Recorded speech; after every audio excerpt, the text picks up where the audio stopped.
Good morning, or good afternoon. We're here at the Evansville Wartime Museum. Today's date is August 28, 2025. And we're here interviewing Morris Mullins. Morris Mullins drove across the river today with a lot of traffic from Henderson, Kentucky to Evansville Inn to give us a gift.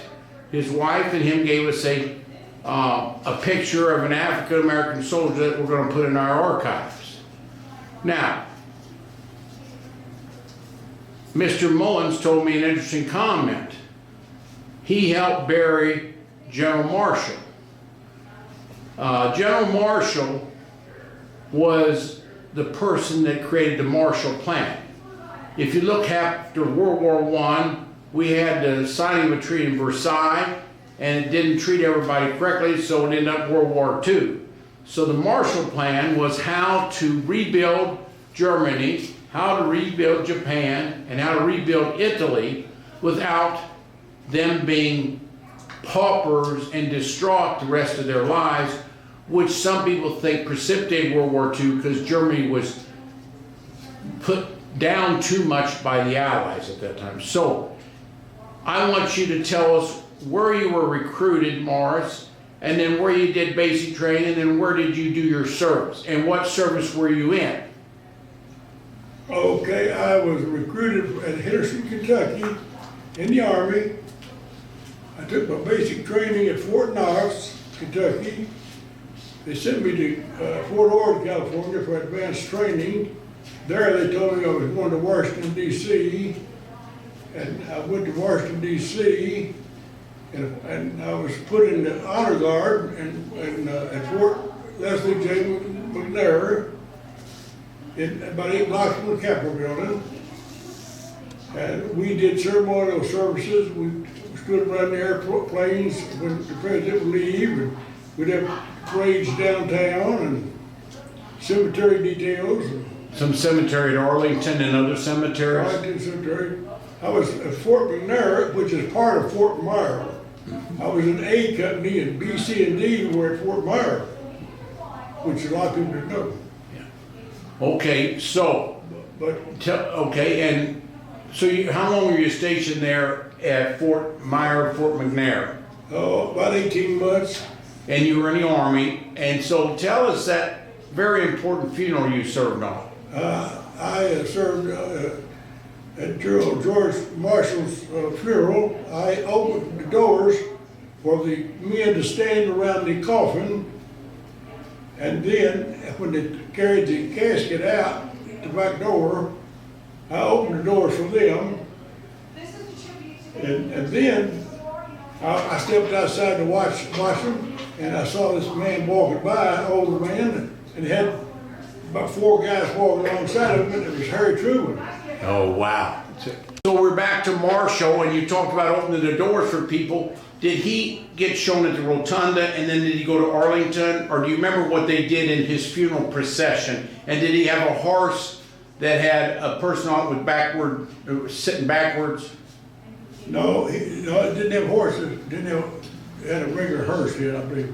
And did they show him in the Rotunda and then take him to Arlington, or what did they do, or do you remember? I don't even remember it. All I was at the Cathedral, Washington National Cathedral. Oh, that was at the church. So it's Washington National Cathedral where you were. Okay.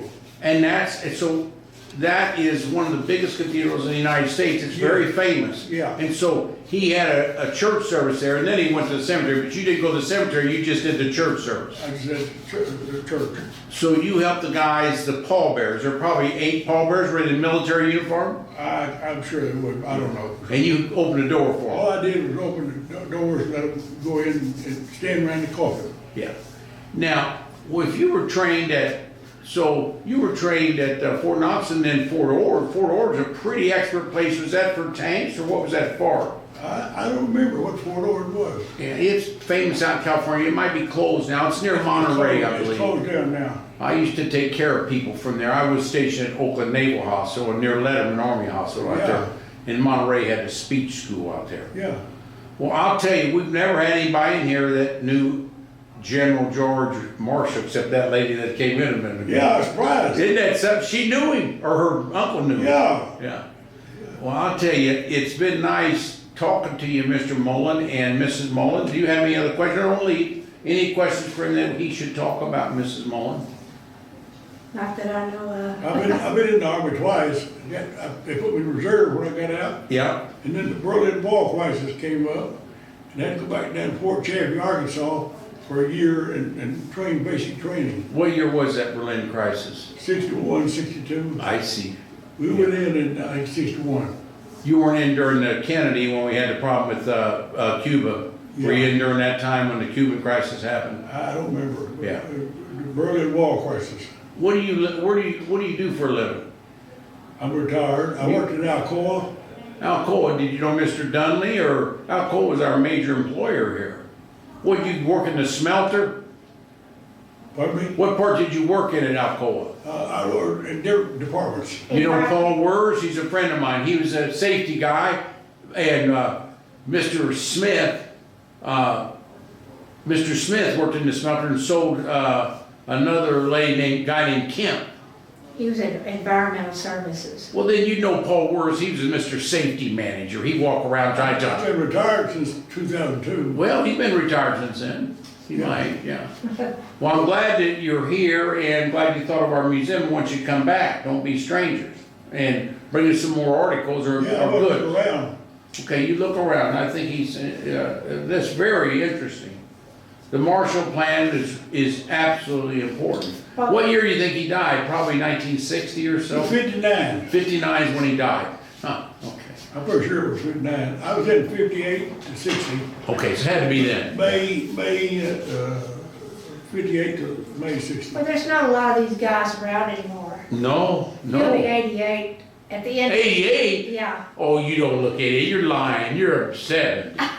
88, so you're born in 1937. 37. That's the 37 flood. You lucky you didn't Yeah. float away. You could have flown away. 37 flooded Henderson, flooded Evansville. But Henderson's higher than Evansville. Everybody was coming to Henderson. I know, because you got high land over there. Owned Ohio, but never in it. Yeah. Yeah. Were you in Henderson then too? Oh, yeah, I was born and raised there. Yeah. All along. You know Admiral Kimmel, he's downtown. He was Yeah. the main admiral. They got a little statue of him downtown. Admiral Kimmel was the person, 4-star admiral in charge of the whole Pacific Fleet when Pearl Harbor was attacked, and they brought him down to 2-star admiral. He got a bad rep. Oh, he was a scapegoat. They said he was a bad one. Yeah. We got a statue of him. That's what he's just talking about. It's at the riverfront, and I went to that dedication. There were 300 people at the dedication. A lot of his family were there, and he was a very important figure for Henderson. Yeah. A 4-star admiral. You don't get that very easily. Yeah. My dad, I bought a brick for in honor of my dad and put him there. Did you really? Yeah, on the Kimball's site. You're not, Oh, so you can buy bricks there. Okay. Yeah. You're not a Trump man, are you? I'm a Navy man. Huh? We don't talk politics. I'm Navy man. He just fired about 4-star generals. Did he fire 4 of them? Trump did. Did he really? What did he fire them for? I don't know. Who knows? Everybody says something he didn't like. They probably- That's our president right now. Yeah. And I think he's got gray hair now. He used to have blonde, Yeah. but Yeah. He still has orange skin though. orange skin. Okay. Okay. Thanks, Miss Mullen.